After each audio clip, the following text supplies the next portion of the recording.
Boa noite, sejam bem-vindos. Hoje um pouquinho mais cedo do que o nosso horário habitual, né? Geralmente as lives aqui ocorrem às 19 horas, mas hoje, atendendo ao pedido da nossa entrevistada, a gente vai começar às 18. Tô muito ansiosa pro meu bate-papo de hoje, tô vendo que não sou só eu. O pessoal tá escrevendo aqui que tá ansioso. Vou pedir para vocês enviarem bastante coraçãozinho. Já sabem como funciona, o Instagram entende que a entrevista, que a live, perdão, que a live tem mais relevância e avisa aos meus seguidores, aos seguidores da minha entrevistada, que nós estamos online. Então, bastante coraçãozinho ao longo da live para me ajudar aí a avisar as pessoas que a gente está por aqui. Tô aguardando a chegada. Ah, a Marta já está por aqui, eu vou colocá-la na conversa.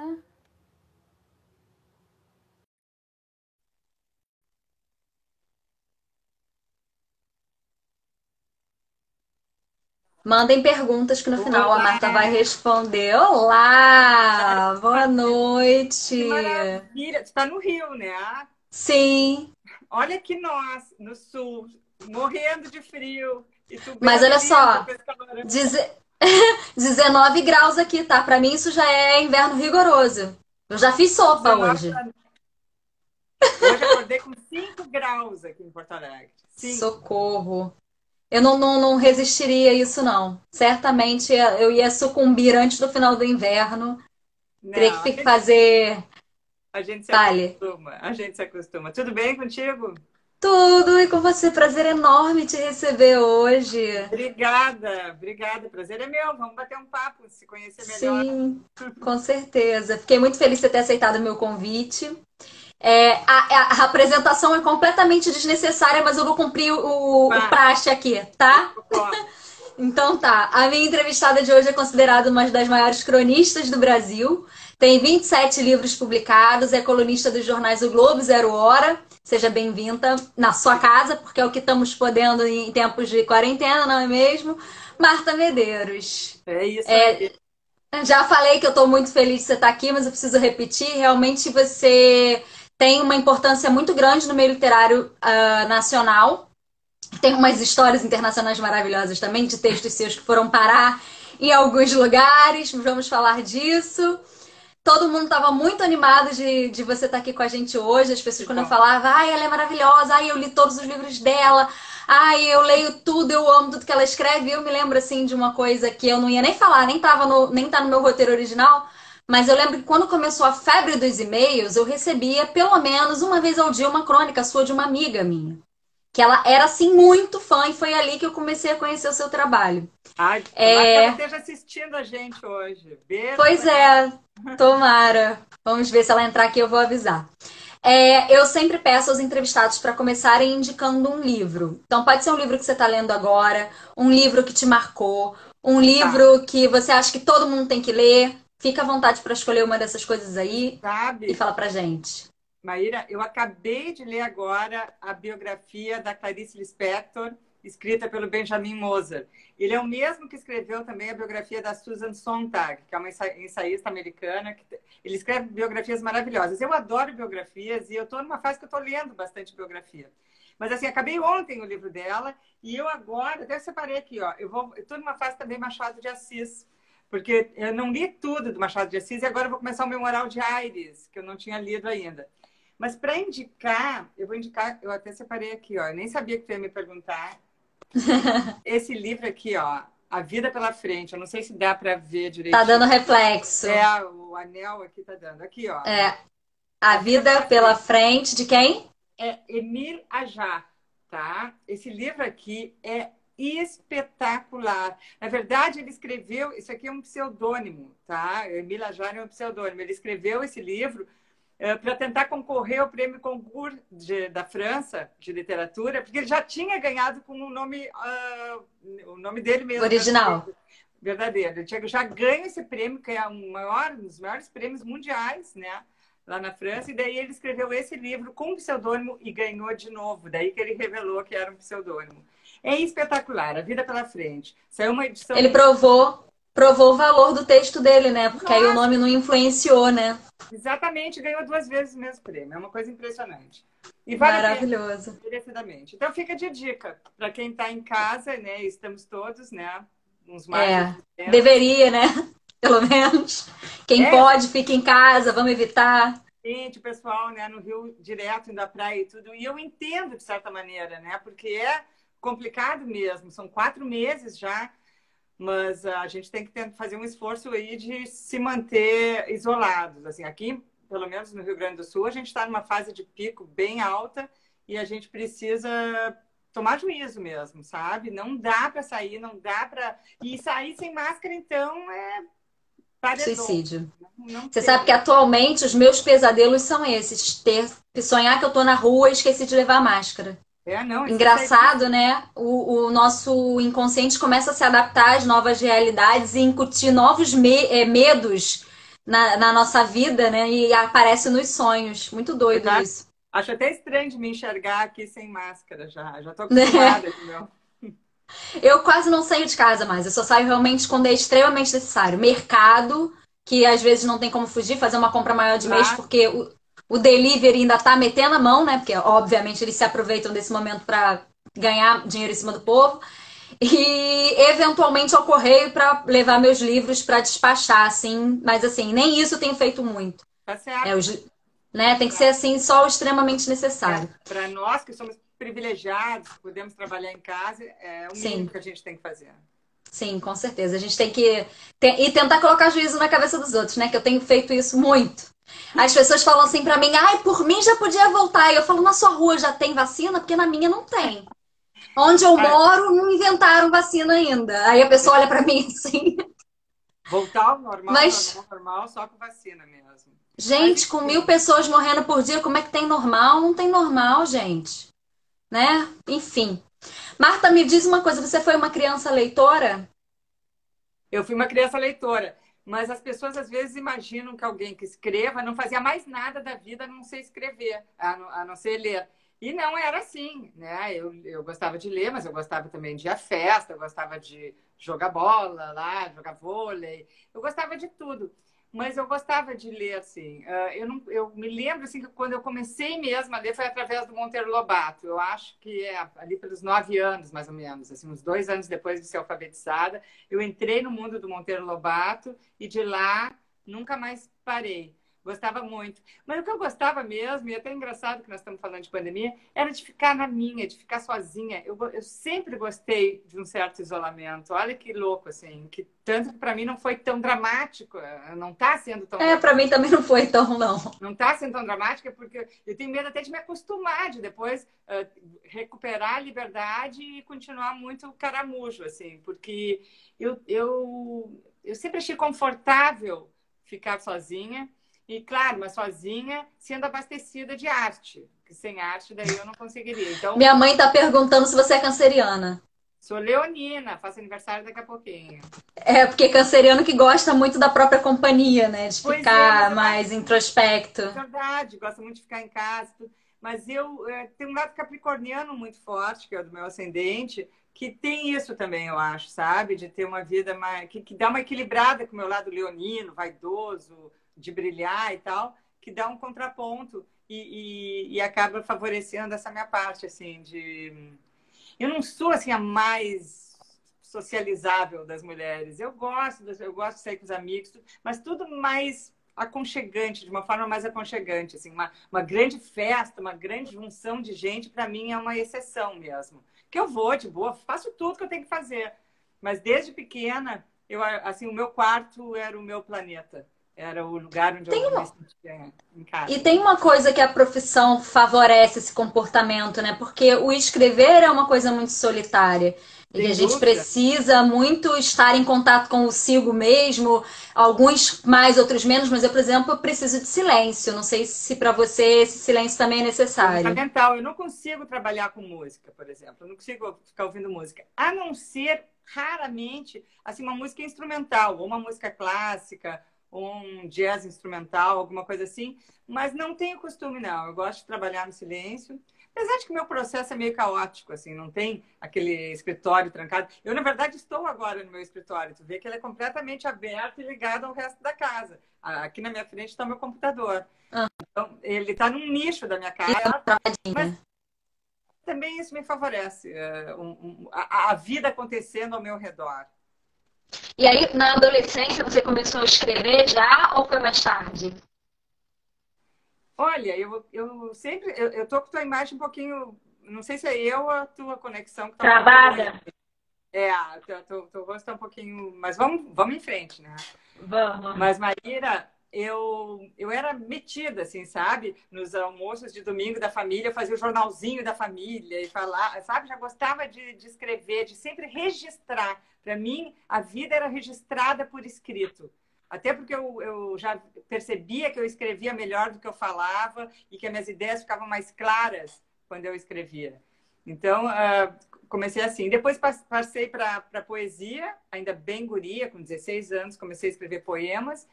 O meu primeiro livro foi de poemas, né? Eu acho que eu tinha uns 24 anos. Então foi assim, foi uma evolução. Sempre...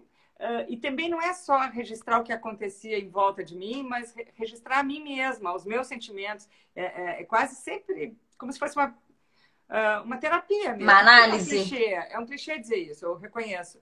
Mas era uma forma de eu elucidar melhor a pessoa que eu era, as coisas que eu sentia, registrar, inclusive, as minhas contradições e perder medo delas. Uma vez eu escrevia de um jeito, depois eu escrevia outro, e descobri depois que tudo aquilo fazia parte de mim mesma. Mesmo que fossem pedaços, estilhaços que não combinassem, que não encaixassem, ainda assim, tudo que eu escrevia era parte de mim. E, assim, eu posso dizer que é a sorte que eu consiga viver do que eu faço, viver de escrever, mas continua sendo uma busca de autocompreensão. Eu tenho muitos seguidores que são autores iniciantes, muito em função dessas lives que eu venho fazendo do mercado editorial, do mercado literário. E aí, uma das minhas perguntas é justamente relacionada com a questão do viver de livros. Mas eu vou deixar ela um pouquinho mais para frente, porque eu quero falar bem dessa questão de mercado com você. E aí, agora eu queria falar ainda um pouquinho da sua história. Acho que a história da sua primeira publicação, do seu primeiro livro de poesia, ela é muito curiosa, né? Porque pelo que eu li, você enviou o material e ele, num primeiro momento, adorou, mas não publicou. E aí depois você procurou de novo, foi atrás outra vez e conseguiu ser publicada. Conta pra gente. Persevere e triunfarás, é o meu lema. Persevere. Mas, Maíra, olha só, estamos falando de uma outra época, não existia internet.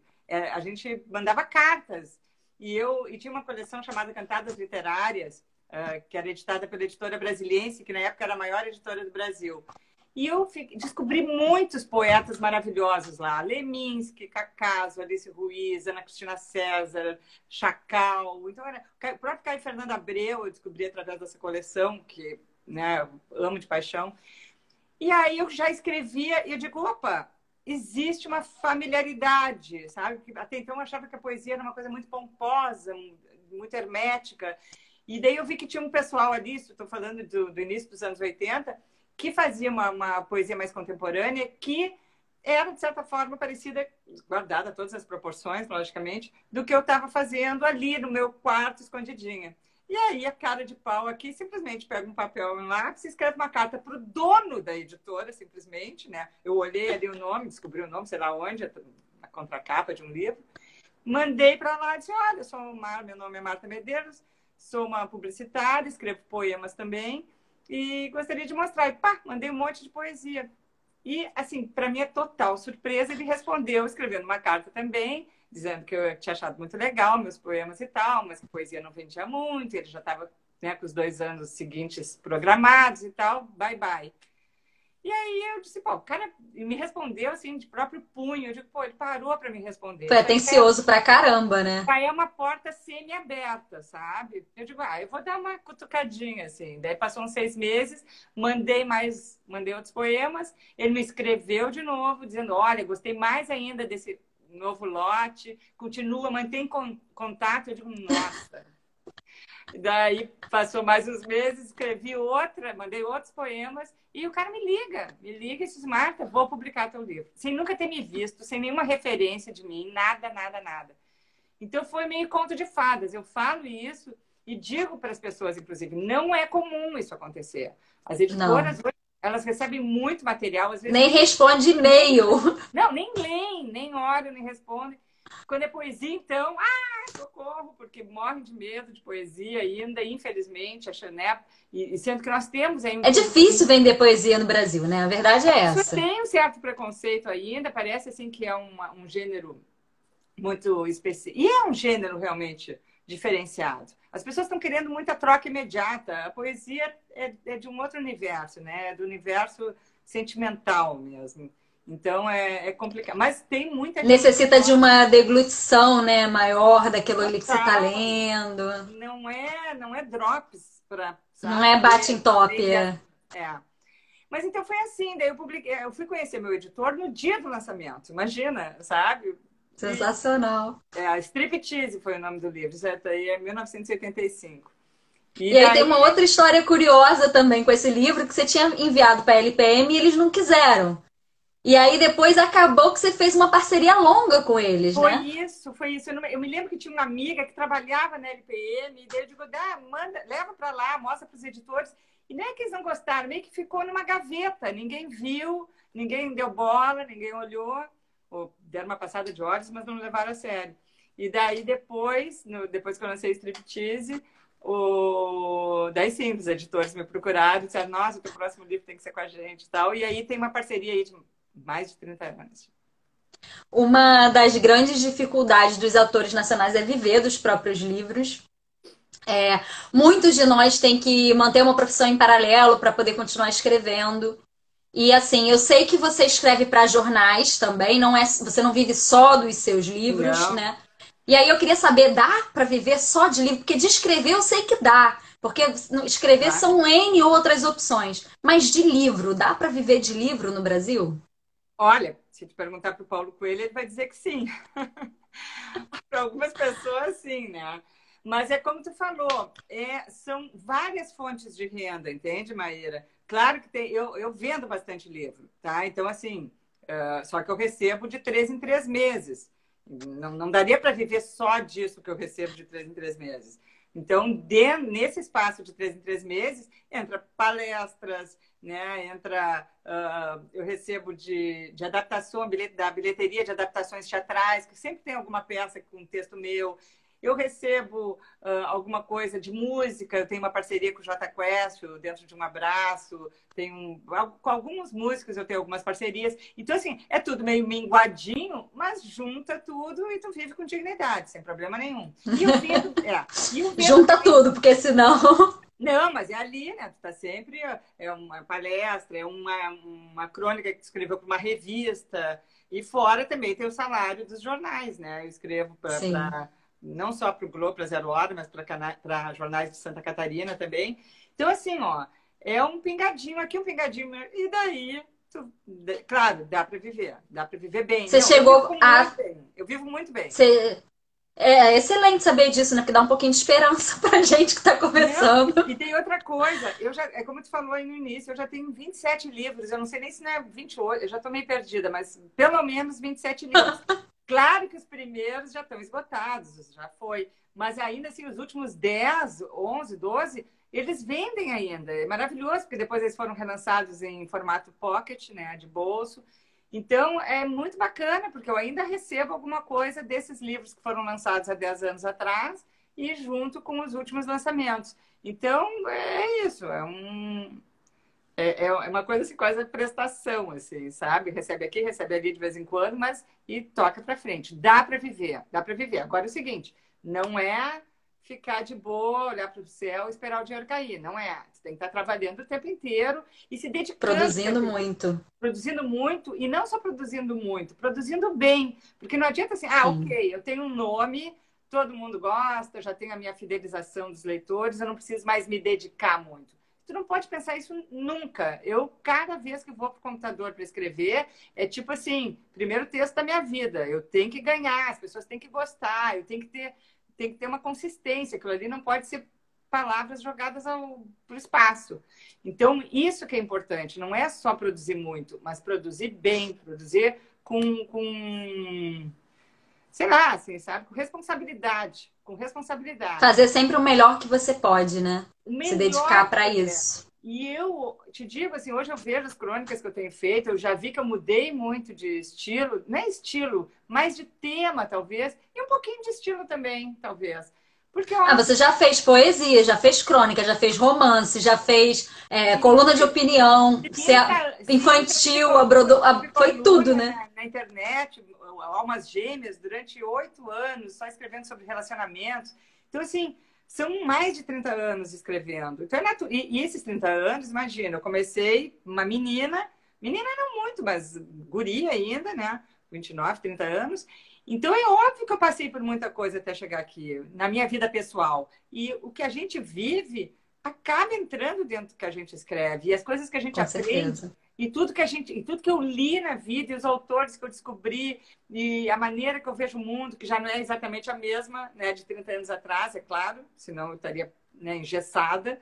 Então, esse constante movimento vai burilando o teu texto também, o teu trabalho. Então, tudo cresce junto.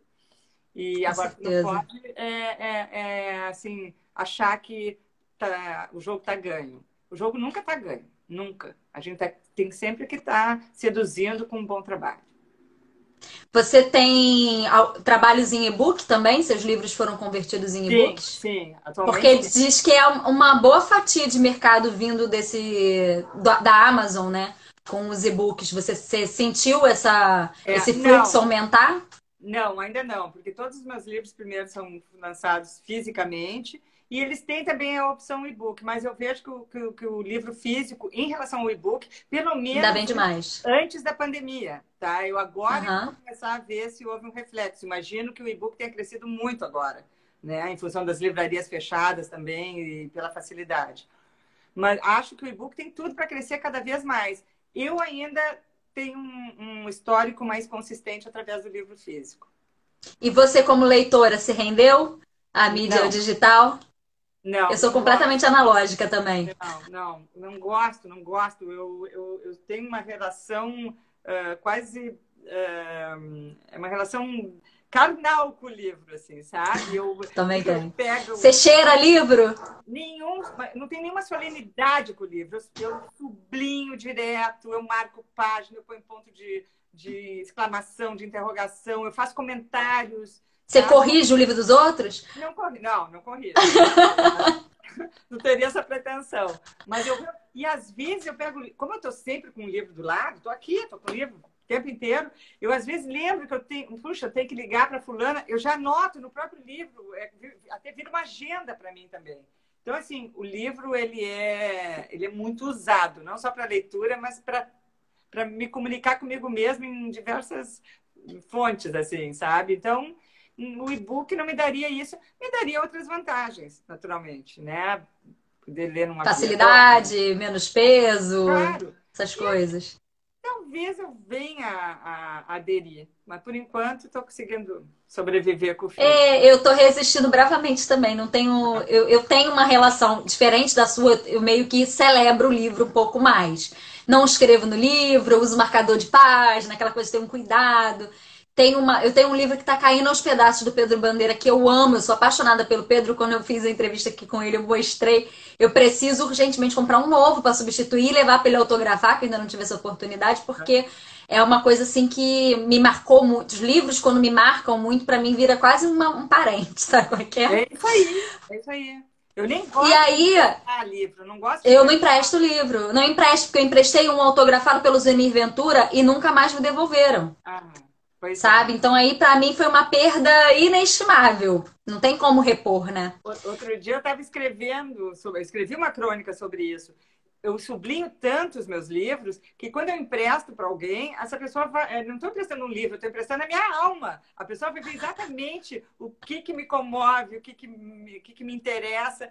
E é engraçado, porque eu tenho uma amiga que é só com ela que eu empresto mais, ela me empresta, e a gente diz, é uma troca de almas. Porque às vezes eu pego o livro dela e vejo exatamente o que ela sublinhou também, eu digo, o que ela estava Dá para ver o que impactou, né, a pessoa na como leitura. é uma coisa quase invasiva, né? É. E ainda sobre outras mídias, a gente está falando da possibilidade dos seus livros em e-book. Os seus livros foram adaptados para a TV, para o teatro, para o cinema. Como é que é isso de ver o seu texto ganhar vida, sair da boca de outras pessoas aquilo que você escreveu? Qual é a sensação?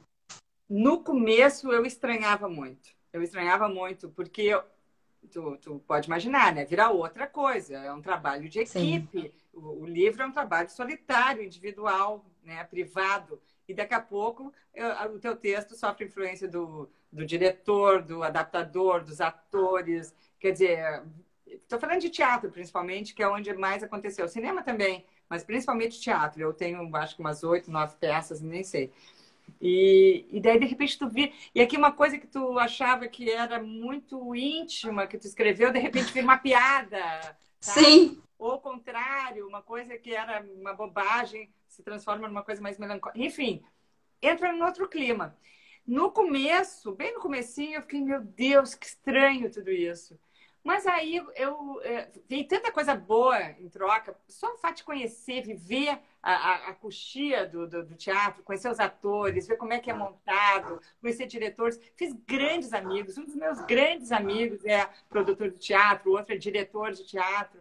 Então, eu acabei entrando mais nesse mundo e hoje eu acho um barato, acho uma aventura. E eu sou desapegada, Maíra. Eu não sou do tipo assim, não, meu texto ninguém pode Meu mexer. texto. Porque senão eu nem autorizava. Porque senão seria um sofrimento para mim, um sofrimento para quem está fazendo, de ter ali né, uma chatona, uma chatonilda ali dizendo, não, não pode fazer isso. Então, assim, autorizei liberdade total. Claro, não vamos botar um King Kong no meio do livro ali, não é óbvio que vai ter que ter. Calma aí, né? Então, quer dizer assim, você não teve nenhum problema com as adaptações, você gostou do que você viu, né? Nunca tive nenhuma adaptação. Porque isso acontece. Às vezes o Pedro Bandeira, por exemplo, traumatizou com o filme que o Xuxa adaptou, né? Que é a Xuxa, o Mistério da Feiurinha foi adaptado. Ele falou aqui na entrevista que por causa disso nenhum outro livro dele vai ser adaptado nunca mais. Eu me lembro que eu conheci o Pedro Bandeira no ano passado, a gente foi para Amazonas junto num projeto bárbaro da Livraria da Vida de São Paulo, que é Navegar é Preciso, que eles juntam alguns escritores para navegar pelo Rio Amazonas com leitores no barco. A gente tem foi o Pedro Bandeira. Que barato isso. Foi muito legal. E eu acho que ele contou essa história. Não, eu nunca sofri. A Thalita também não gostou de uma das adaptações que fizeram. Ela, inclusive, falou aqui que, por causa disso, ela agora faz o roteiro. Ela roteiriza as adaptações dos livros dela para evitar... Porque ela falou que o livro, o filme é Fada, que fizeram do livro Uma Fada Veio Me Visitar, virou uma coisa completamente diferente e superficial. Não contava a história de fato, sabe? Então, para evitar de se estressar, ela falou que se mete em tudo. Não, eu assim, hoje eu tô me envolvendo um pouco mais. Antes eu era mais louca, assim, eu realmente largava o texto na mão do pessoal e ia assistir no dia da estreia, sem saber nada.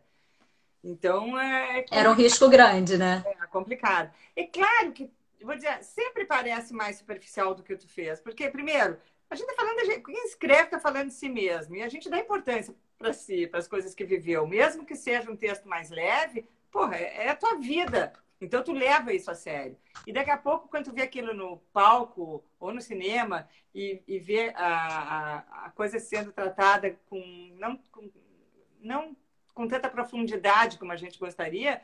Sem o cuidado, de repente, que a gente teve na hora de escrever, né? Claro! Mas eles têm que condensar tudo em 1h30. A gente tem o tempo, né, para escrever um livro. A gente tem mais tempo, o escritor tem muito mais tempo. E eles têm que condensar aquilo para fazer uma coisa mais comunicativa, mais rápida. É outra linguagem. No momento que eu entendi, é isso, é outra linguagem. Vai sempre parecer um pouquinho mais superficial. A pergunta é, quero isso ou não quero? E eu respondi para mim mesma, quero. Isso amplia o meu público, gente que nunca abriu um livro e de repente vai ao teatro, vai ao cinema, vê na televisão.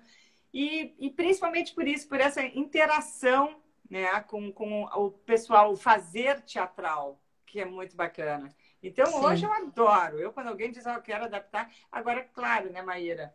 Saber com quem tu está trabalhando. Não dá para ali a Maria da Silva pegar e dizer, quero adaptar, e eu nunca ouvi falar dela, não vi nenhum Não trabalho conhece o dela, trabalho, né? não conheço, daí eu fico um pouquinho receosa. Mas eu tive a sorte de trabalhar com grandes atores, né? Tem a peça com a Júlia Lemertz agora, o Pedroca Monteiro. O Pedroca, nossa, é o rei hoje do Instagram, é muito bacana, tem criado coisas incríveis durante a quarentena. Então, assim, trabalhei com, né, Lília Cabral, Cissa Guimarães, então não tem do que reclamar. Nossa. Você falou que é meio caótica, né? Você é caótica para criar também? Você tem rotina de escrita? Como é que funciona isso? Não, a minha rotina para escrever é meio caótica. Eu sou super CDF, assim, eu sou super responsável, mas, assim, é aquilo que eu digo, as pessoas, às vezes, fazem uma imersão e não falam com ninguém, não atendem telefone, fico, assim, sei lá, 6 horas trancado no escritório. E eu não, eu preciso da vida para trabalhar. Então, eu faço uma loucura. Eu começo uma crônica, escrevo 2 parágrafos, paro. Vamos falar do tempo que não tinha pandemia, né? Eu pegava o carro, ia, sei lá, no supermercado, ia comprar alguma coisa, ou ia a um cinema, voltava, continuava a escrever depois. Então, era tudo... E nesse aspecto é caótico, assim. Eu não tenho uma certa solenidade como escritora. Entra dentro do meu dia a dia, da rotina, tudo meio... E você produz bem sob pressão? Eu preciso da pressão. Da pressão do prazo. Não a pressão de Sim, alguém. sim, ter prazo apertado. Você produz bem, assim. Eu produzo bem porque eu sou muito... Nisso eu sou muito disciplinada. Eu escrevo com antecedência. Por exemplo, eu mando meus textos para o Globo e para Zero Hora também, sempre nas segundas-feiras. Então, é muito improvável, nas segundas-feiras de tarde, é muito improvável que eu comece a escrever o texto na segunda de manhã, para mandar de tarde. A não ser que tenha acontecido alguma Kamikaze, coisa. né? Não, a não ser que tenha... Eu me lembro, assim, quando caíram as Torres Gêmeas em Nova York... Aí você precisou... Eu já tinha até mandado o texto para o jornal. Eu me lembro que, na época, eu escrevia às quartas-feiras e elas caíram na terça de manhã. Eu já tinha mandado um texto para tudo e tive que escrever assim, com o notebook no colo, vendo as torres caindo e eu dizendo, meu Deus, o que está acontecendo? Eu não sabia nem o que dizer a respeito. Aquilo foi um caso, assim, isolado. Mas, em geral, eu tenho vários textos na manga. Até está acontecendo uma coisa engraçada, porque quando eu não pintava nenhuma ideia, eu usava um desses textos que eu já tinha escrito há 3 semanas, há 4 semanas. Agora não acontece mais isso. Meus textos antigos ficaram impossibilitados de serem publicados. Aproveitados. Porque agora parece que a gente virou todo mundo meio monotemático. Assim, é difícil falar do amor, vamos falar das borboletas, vamos falar... Porque parece que nada disso mais interessa. Agora temos 2 crises, né? Temos uma crise sanitária e uma crise política também. Seríssima. Quem não está falando uma coisa está falando de outra.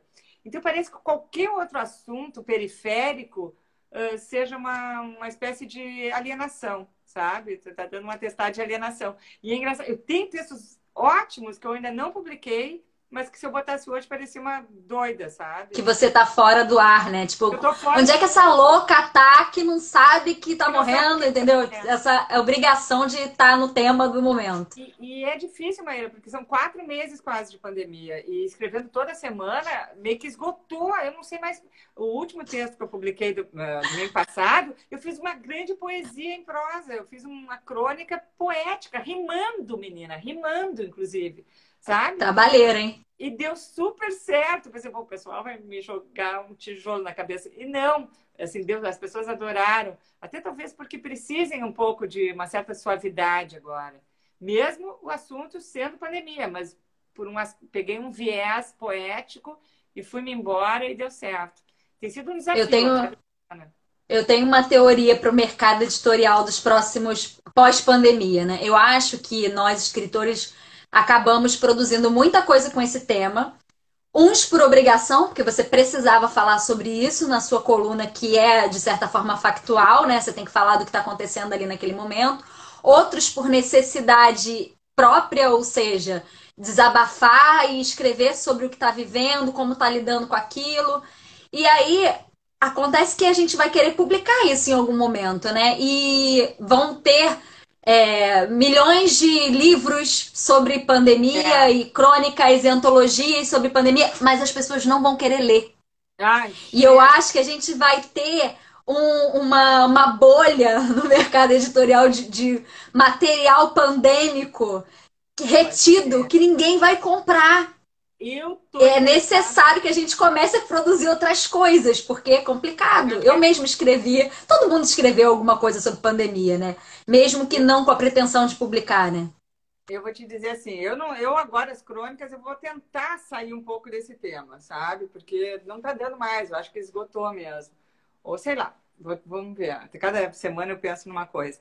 Mas tem um lado bom porque eu estou terminando um livro de ficção, tá? Que eu já tinha começado antes e o livro se passa em 2015, tá? A história do livro se passa em 2015 e eu comecei a escrever ele em 2017. Ele é um desdobramento de um roteiro de cinema que eu fiz enfim, estou transformando em ficção.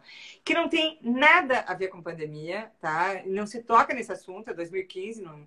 Então a hora do meu respiro, assim, porque eu posso ter a Válvula liberdade de escape. total de fazer meus personagens irem para onde eles quiserem, a palavra pandemia não aparece, e eu pretendo lançar nesse fim de ano ainda. Eu estou terminando ele mesmo, eu tenho que entregar os originais agora em agosto para a editora.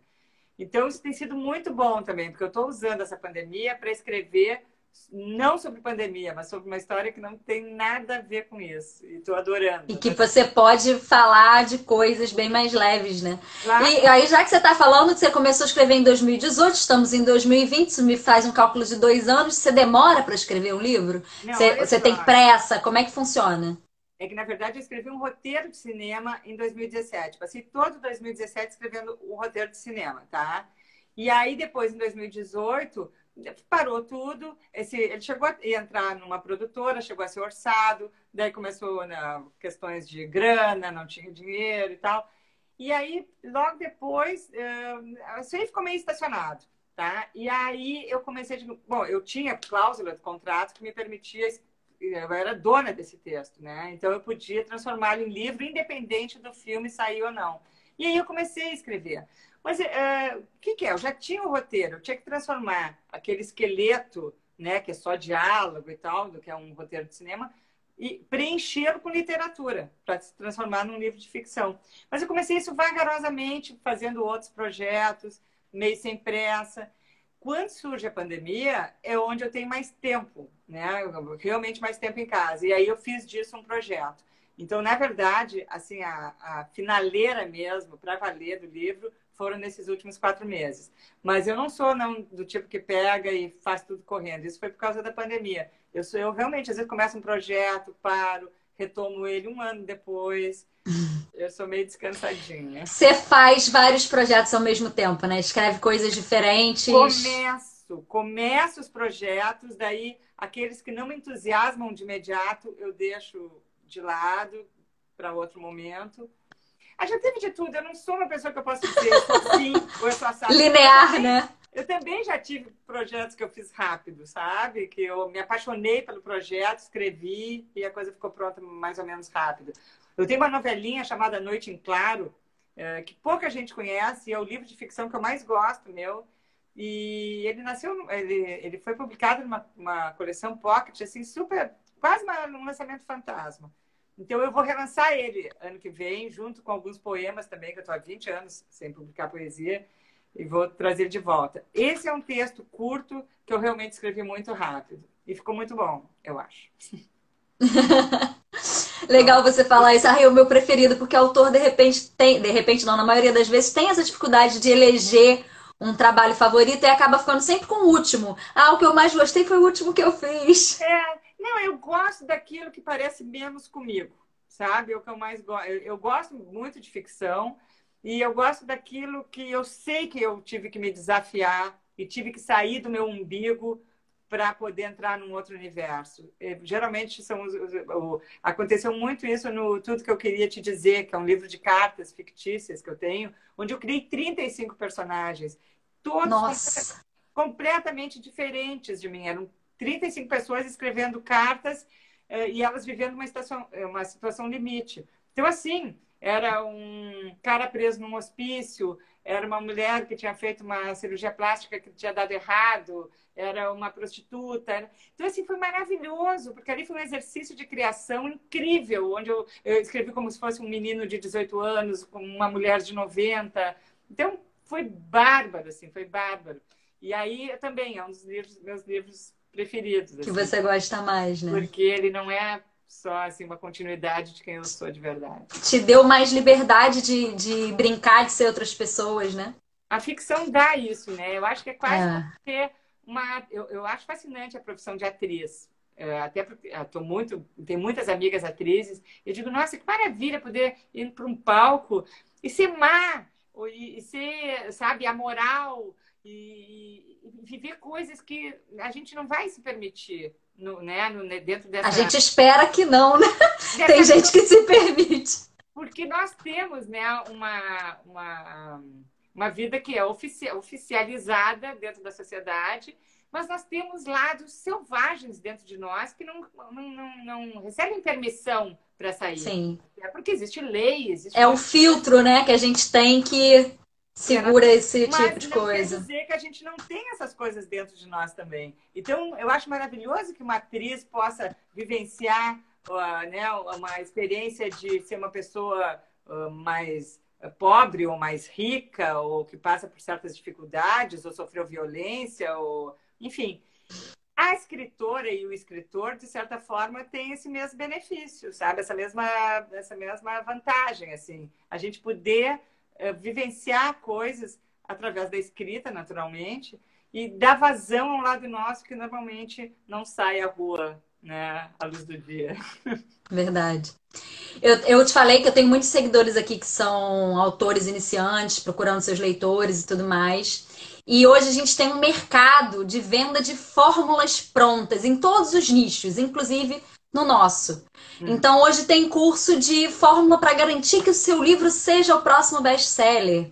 E você é uma escritora best-seller, então é maravilhoso do ponto de vista financeiro, do ponto de vista de realização pessoal. É lógico que você quer que, como leitor, que as pessoas gostem do que você, como escritor, perdão, você como escritor quer que muitas pessoas gostem do que você escreve, enfim.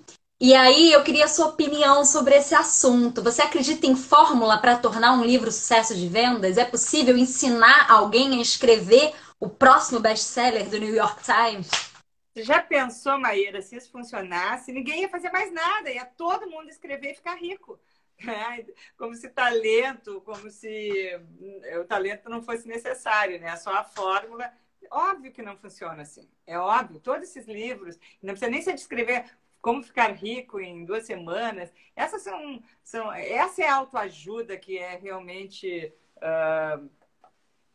que deve ser desprezada. A autoajuda mudou, né? A gente sabe que tem filósofos como Alain de Botton, por exemplo, que são considerados autoajuda e são livros fantásticos, são edificantes, né? Não, e realmente te ajudam a pensar a vida, mas através não de fórmulas, né? Mas através de conhecimento, através de expansão, né, do ponto de vista em relação ao mundo, de conhecimento emocional e tudo mais.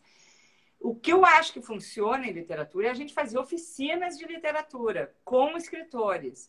E isso eu acho muito bacana. Eu nunca fiz.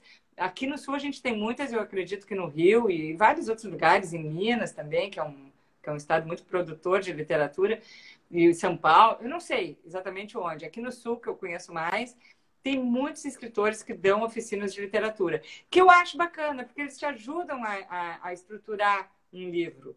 Isso não quer dizer que ele vai virar best-seller. Eu acho que a grande bobagem da história é dizer que vai ser um best-seller.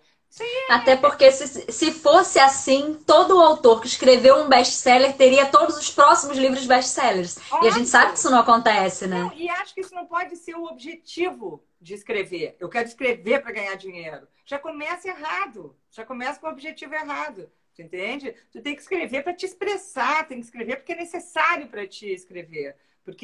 E claro, porque tu tem o dom, tu já sabe que tu tem o dom, e aí tu vai trabalhar esse dom ano após ano, após ano, após ano, até encontrar o teu texto, encontrar o teu público, tem que ter alguma coisa para dizer. Não adianta, vou contar a história do meu avô e vou ficar rico. Não, o que teu avô tem de tão interessante e de tão humano, que tu vai conseguir, através do teu texto, conectar com outras pessoas que não te conhecem e tornar isso uma coisa interessante. Então, assim, são variáveis que a gente não consegue controlar. E não vai ser num curso de best-seller que vai existir ali a fórmula.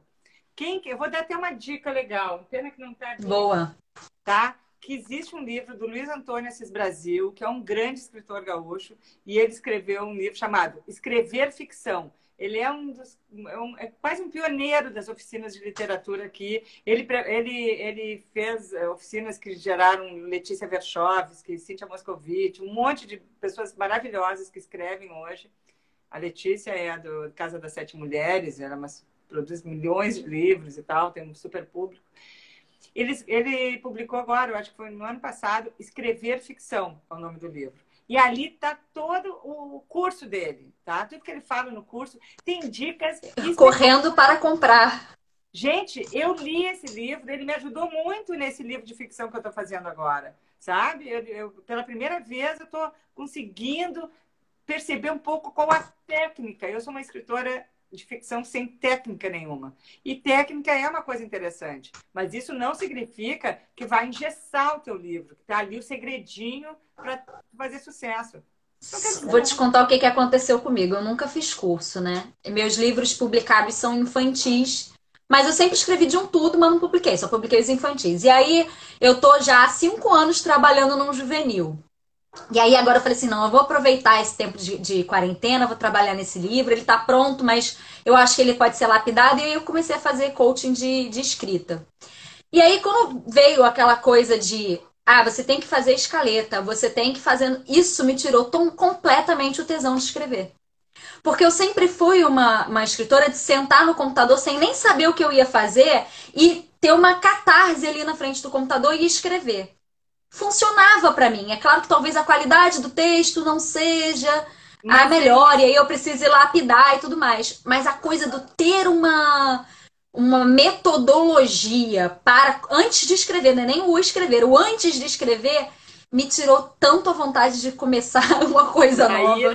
Deixa eu te dizer, eu era igual a ti. Os primeiros livros que eu escrevi, o Divã, por exemplo, vou dar um exemplo do meu primeiro livro de ficção, que estourou, que foi, né, depois virou peça de teatro, cinema, tudo, o Divã vendeu para burro, né? Eu nunca tinha escrito ficção e foi um jogo, eu não sabia onde é que eu ia parar ali. Eu comecei sem saber o que ia ser aquilo e foi indo. Ok, dá um tesão mesmo, né? Porque tu vai vivendo junto com o personagem e tal. É extremamente excitante o processo. Eu agora tive uma experiência completamente diferente, porque como eu já tinha escrito o roteiro, eu sabia tudo o que ia acontecer, né, no livro. E achei fascinante isso. Fascinante eu saber que eu sabendo como é que o livro ia terminar, sabendo tudo que ia acontecer, começar a colocar lá desde o começo algumas pistas para explicar, né, a estrutura do personagem, as razões que aquela personagem teve para fazer o que ela fez lá no final. Então, eu tinha que realmente construir a história dela e com uma certa coerência. Isso aí, daí agora eu não tenho mais tanto preconceito com essa escaleta, com esse, sabe, com essa espinha dorsal. Eu não sei como é que vão ser os próximos livros, mas eu acho que pode ser bem benéfico, assim. Agora cada um tem... Você não se sentiu tentada a mudar nada, não? Por exemplo, tu tinha lá que ia acontecer X coisa e falou assim, mas eu acho tanto que essa cena podia ficar melhor de outro jeito. Mas a gente somos os deuses das nossas obras, né? A gente pode mudar tudo. A gente é dono daquela história. A gente pode, não quero mais isso, começar de novo. Ou mudar a história. Claro que podemos. Vai dar mais trabalho, porque vai ter que reescrever, vai ter que recomeçar. Mas eu acho que sim. Eu acho que uma certa metodologia... Eu não chamaria metodologia, que é um nome muito pomposo, né? Parece que é uma coisa... Mas saber mais ou menos onde é que tu quer chegar, eu acho que ajuda, né? É interessante. Eu acho que porque não é à toa que eu tô há 5 anos escrevendo o mesmo livro. Se eu tivesse técnica, talvez tivesse sido mais rápido. Pois é. Olha só, realmente, essa é uma grande dica. Eu falei no começo, né, da nossa live, num livro de ficção maravilhoso, mas para quem está aqui, como tu disse que tem muita gente que te segue, Aham. são escritores iniciantes, ou mesmo quem não é iniciante, mesmo quem já está, sabe, sólido na profissão, escrever ficção, é esse o nome do livro, Escrever Ficção, do Luiz Antônio de Assis Brasil. Livraço! Ele dá exemplos de trechos de livro, como é que poderiam ficar mais claros, foi escrito assim, como é... E é, assim, muito elucidativo, assim, é muito bom, é um livro muito bom e acho que vai ajudar muita gente a escrever Eu vou bem. comprar com certeza. Eu tava procurando um para comprar. Eu vou comprar com certeza. Eu já ouvi você falando em outras entrevistas que a viralização dos seus textos, de texto, nem dos seus textos, mas de textos atribuídos a você e de textos seus alterados, né, com propaganda, panfletagem política, já aconteceu muito na internet, que era uma coisa que incomodava, óbvio, tem que Claro. incomodar. Aí eu queria que você contasse se você já teve algum problema por causa desse tipo de situação, e em específico com aquela história que aconteceu lá na Itália, que é maravilhosa Gente, demais. nós temos 10 minutos ainda aqui. Eu É, já me incomodei muito. Não me incomodei, eu fico chateada de ver um texto meu sendo creditado a outra pessoa, ou um texto que não é meu creditado a mim. Todas essas clonagens, como eu chamo, são muito chatas para quem escreve e para quem lê também, porque pensa que está lendo uma coisa e na verdade, está sendo enganado, né? Então, não é legal. Mas nunca houve um problema. Ao contrário, o que aconteceu para mim, o que eu achava que ia ser uma coisa chata, acabou sendo uma coisa que hoje eu até brinco de que bom que aconteceu, que é essa viralização do meu texto, que se chamava, né, originalmente A Morte Devagar, mas veiculou tanto, sabe, zanzou tanto pelo mundo, chamado A Morte Lentamente, que agora até eu já chamo A Morte Lentamente. Só que atribuído ao Pablo Neruda. Então, puxa, tô ok, Pablo Neruda é maravilhoso, mas era meu, ora, né? Então, depois de muitos anos, imagina, esse texto ele é de 2000, se eu não me engano. Imagina, são 20 anos que esse texto tem. Hoje as pessoas já sabem que ele realmente é meu. Algumas pessoas ainda confundem, mas em geral o mundo inteiro sabe. Mas o que aconteceu é o seguinte, né? Ele foi lido, ele está no mundo inteiro. Outro dia eu recebi, um indiano me mandou um WhatsApp me contando a história do texto, botou no Facebook dele, dizendo que havia também lá na Índia várias pessoas que confundiam, até que agora ele sabia que era meu. Na Índia, menina, na Índia, o texto está lá, Marta poder da Medeiros. literatura, né? Por que Maravilhoso que o isso. mundo inteiro hoje sabe que esse... Porque ele teve na Itália, não sei, houve uma sessão no plenário que um ministro leu esse texto, usando ele como um dos fatores para pedir a renúncia de um outro ministro. Enfim, era uma coisa de política. Sei que surtiu efeito, o cara caiu. E aí, no outro dia, todo mundo falava do texto e tal, acreditando a Pablo Neruda. Daí, os brasileiros que moravam em Roma foram lá, mandaram cartas, mandaram e-mails, dizendo, não, isso é de uma brasileira, gaúcha. É muito maravilhosa essa história. Gente, me ligaram do jornal, eu dei entrevista, aquilo ali, sabe, bombou. Hoje, na Itália, esse texto ele já virou música, ele já teve num filme. Olha, Eu sou conhecidíssima daqui a pouco, por esse texto só. É muito louco. você chega na Itália e pergunta quem é a brasileira mais famosa, não é Gisele Bündchen, é Marta Medeiros. Quem é Gisele Bündchen? O quê? Então, imagina que me ideia. Mas, enfim.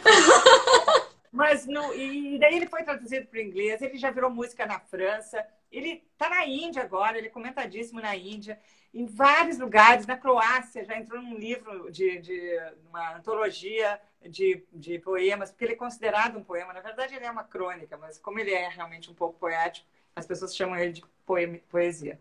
Enfim, hoje em dia eu tenho quase um altar para o Pablo Neruda aqui em casa, porque se não fosse... Santo Pablo Neruda. Porque se desde o início fosse creditado só a mim, a verdadeira autora, ele não teria atravessado fronteiras, esse texto. Sim. Ele atravessou porque o Pablo Neruda é um Nobel de literatura, é um homem conhecidíssimo. E aí, nessa troca, eu acabei entrando de gaiata, peguei carona e acabei tendo meu nome conhecido em função desse texto, por causa de um erro, né, de autoria. Santo erro. Tem que agradecer mas muito essa pessoa que errou. Mas eu digo assim, ó, melhor não errarem, sabe? Quando tem dúvida Sim. de quem é o autor, fiquem vigilantes. Pesquisem um pouco, não é tão difícil, né? Às vezes a gente vê o estilo e já vê que não é da pessoa. O que eu escrevi, de jeito nenhum que o Pablo Neruda teria escrito, ele escreve 1000 vezes melhor. Era só com um pouquinho de conhecimento. Mas é óbvio. Gente, olha, eu acho que quem mais sofreu com isso foi, aqui no Brasil, foi o Pedro Bial. Mas qualquer coisa na internet acreditavam o Pedro Bial. Alcai Fernando da Abreu também, nossa, tudo era ele. Tem um texto meu que foi acreditado pelo... Mas assim, é impressionante. Sempre dizer do Pedro Bial, do Pedro Bial. Eu digo, pô, sabe, não era do Pedro Bial, era meu. Marta, temos 5 minutos para acabar, eu preciso me despedir. Quero agradecer, assim, imensamente a sua disponibilidade. Você foi uma querida desde o início, quando eu entrei em contato com você, em se disponibilizar para estar aqui com a gente. Agradecer todo mundo que ficou com a gente aqui hoje. Isso, adorei que vocês falaram pra caramba aí. Eu li alguma coisa, mas eu não queria interromper o fluxo da conversa. Eu não pude nem ler também, mas eu agradeço. E o tempo é curto, o Instagram joga a gente pro alto, não tem jeito. E aí, tá, muito obrigada de coração. Essa live vai ficar salva no meu IGTV, quem quiser assistir. Se você quiser dar um último recado. Não, eu quero dizer, agora vou fazer um pouco de propaganda, né? Porque precisamos Por favor, faça isso. Gente, meu último livro, Comigo no Cinema, que é uma coletânea de crônicas só sobre filmes. Tudo que os filmes que eu vi na vida, tudo que eles geraram de reflexão, estão reunidos nesse livro, que se chama Comigo no Cinema. Foi lançado no fim do ano passado. Ele é bem legal. E eu estou escrevendo aí um novo livro, que não tem título ainda, mas que no fim do ano vai estar. Se Deus quiser, a gente vai poder fazer sessões de autógrafos de novo. Eu só vou lançar... Pois é, essa é uma coisa que a gente... Do leitor, sabe? Eu tô lançando o livro novo agora e tô com esse problema. Porque não dá pra fazer evento agora, no meio da pandemia. Tem que esperar a vacina ficar pronta. E aí tem questão da editora. A editora quer que o livro seja lançado, obviamente, né? Tem dinheiro empatado, essas coisas todas. E se vira pra vender na internet, que é o que eu tô podendo no momento. Eu não vejo a hora de ver as livrarias lotadas de gente, a gente poder... Estarei lá, quando tiver lançamento aqui no Rio, Bienal, vou lá pegar um autógrafo seu, tirar uma foto. Certo que eu vou lançar no Rio. Tu me acompanha, né? Meu Instagram, Real Sim. Me segue que eu tô avisando lá tudinho que eu tô fazendo. Vou aproveitar para falar, então, gente, se você veio por causa de mim, que foi um total de 0 pessoas no dia de hoje, segue a Marta, vai lá acompanhar para saber as novidades. Agora, se você veio por causa da Marta, que obviamente foi todo mundo, me segue, fica que eu sou legal. Tem entrevista aqui de segunda a sexta, sempre às 19 horas, hoje que foi às 18 por causa da Marta, mas sempre às 19 horas, com profissionais do mercado literário. Eu comecei em 23 de março, estreiei com Thalita Rebouças, já teve um monte de gente bacana, então link da bio para o meu canal do YouTube para ver as entrevistas mais antigas e as mais recentes já estão aqui no IGTV. Amanhã eu recebo a Rafa Fustanho, que é blogueira e autora também, às 19 horas. Tem uma amiga minha, uma seguidora que virou amiga, que fala que o meu IGTV dá para fazer um Netflix legal, que tem bastante coisa lá. Vocês podem passar o fim de semana assistindo entrevista. E aproveitar para lembrar que o meu livro está em pré-venda, Menina e o Tempo. Me envia um direct para saber mais sobre isso. Ele aborda a percepção do tempo sob a ótica das crianças, é poesia, com ilustrações em aquarela, tá lindo de morrer. Quero combinar para te enviar um, se você aceitar, obviamente. E é isso, querida, muito, muito obrigada. Gente, de verdade, foi maravilhoso. E aí, em breve, estaremos juntas para fazer esse contato pessoal de assinar livro, tirar foto. Fazer isso. Né, quando tiver lançamento do livro. Gente, brigadão. Beijo, até amanhã. Obrigada. Tchau, tchau. Tchau, tchau. Obrigada a você, tchau.